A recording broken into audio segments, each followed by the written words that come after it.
અમે તો ઢાલ તલવાર શસ્ત્ર તને સોંપ્યા. અમે મારી નિર્બલ છે, મારી નાત નવાણું નિર્બલ છે માં, પણ મારી માં હડકમોય, મારી માં વિહત, મારી માં મેલડી જોગણી બાપા રખાત, તું નિર્બળ નથી. અને તો આ આસ્થા શ્રદ્ધાથી આપણે કામ કરવા જઈ રહ્યા છીએ. અને હવે ત્યાં આગળ આપણે ભવ્ય મંદિર મારી માં હડકમોય માનું બને એના માટે જાહેર કરી દીધું છે. અને આ ગઈ 1 તારીખે માતાજીનો રથયાત્રાનું ચાલુ કર્યું છે. અને આ રથ જ્યાં સુધી માતાજીનું મંદિર પૂર્ણ ન થાય ત્યાં સુધી આ રથ ફરશે.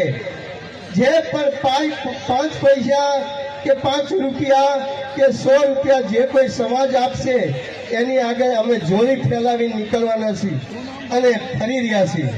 મારી માં ભગવતી આ કામ એ પૂરું કરશે. અમે કહ્યું છે, આપણે કહીએ છીએ કે મારી અમે નિર્બળ છીએ, અમારી હેસિયત નથી, પણ તું આગળ રહેશ તો ગમે એવા કાર્યો છે તારા તું પૂર્ણ કરશો.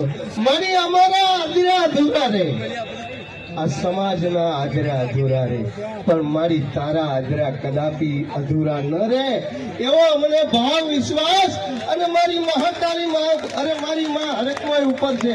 તો સાહેબ અહીંયા પણ મારી માં હડકમોય છે, દાદા રામજીની દેવીનું આ ઉદ્ગમ સ્થાન છે. અને માં હડકમોય ગામડે ગામડે પણ સર્વે લોકો આપણો સમાજ માને છે. અને ના હડકમોય કોઠાવાળી કહેવાય છે, ત્યાં પણ હવે આપણી માં ભગવતીનું એક ભવ્ય મંદિરનું નિર્માણ થવા જઈ રહ્યું છે. અને તારીખ 22 માર્ચ ના દિવસે આપણે ત્યાં આગળ ભવ્ય ભૂમિપૂજન લગભગ 100, 200 કે 500 આપણા દંપતીઓ બેસી અને યજ્ઞ કરશું. અને સમગ્ર સમાજને આમંત્રણ, સમગ્ર સમાજની કુળદેવીઓને આમંત્રણ આહવાન કરી અને આપણે તે જમીનનું ભૂમિપૂજન કરવાનું છે. અને ત્યારબાદ એને થાય એટલે આ મંદિરનું આપણે ખાતમુહૂર્ત ચાલુ કરવાનું છે. સાહેબ આમાં ફક્ત આપણે નહીં, 18 વરણ મદદ કરવાના છે, સરકાર પણ મદદ કરવાની છે. તો સાહેબ વાદ વિવાદ છોડી હું વધારે નહીં કહું, કારણ કે અત્યારે બધાને ડાયરાની મોજ માતાજીની લેવાની હોય, પણ આ થોડા 2 શબ્દો મેં કીધા અને વચ્ચે તમને આ થોડો કાર્યક્રમમાં વિક્ષેપ પડ્યો હોય તો માફ કરજો. પણ મારી માં હડકમોય માનું જ ગૌરવ વધારવા જઈ રહ્યા છે.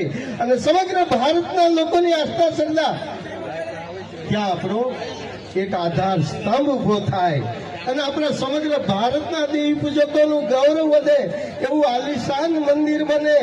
એક બાજુથી માણસો પ્રવેશ કરતા હશે, બીજી બાજુથી માણસો બહાર નીકળતા હશે, એવી ભવ્ય વ્યવસ્થા કરવા. અને ત્યાં આગળ બધા આપણા યાત્રાળુ આવે એના માટે કોઈ સુવિધા પણ આપણે ત્યાં ટોયલેટની સુવિધાઓ કે હોલની સુવિધાઓ, નાવા માટેના બાથની સુવિધા, આવું પણ આપણે કરવા જઈ રહ્યા છીએ.